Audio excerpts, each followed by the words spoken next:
Без никакви емоции, водејќи се чисто од она што е најдобро за бизнисот, Мицубиши на срамен начин го погреба последниот спомен на Пајеро. Ја продаде фабриката на производител на тоалетна хартија. Договорот, тежок 34 милиони американски долари, веќе е потпишан и новиот собственик сега се подготвува за нејзина трансформација, за да може таа од идната година да започне со работа. Оваа фабрика со официјален назив Пајеро Manufacturing беше отворена 1943 година и некогаш се сметаше за бисер на производствениот потенцијал на јапонската марка.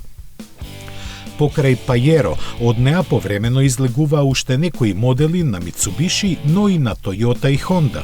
Сместена е во малото место Сакахоги, во централниот дел на земјата, кое често се нарекуваше Паджеро Таун, бидејќи Мицубиши беше најголем работодавач во целиот регион. Во најдобрите времења од неа излегуваа по 170.000 возила годишно, а пред нејзиното затворање во 2020-та вработуваше околу 1000 луѓе. Тие се надеваат дека раководството на Мицубиши ќе најде купувач за овој фабрички комплекс меѓу останатите производители на автомобили, но сега ќе мораат да се преквалификуваат.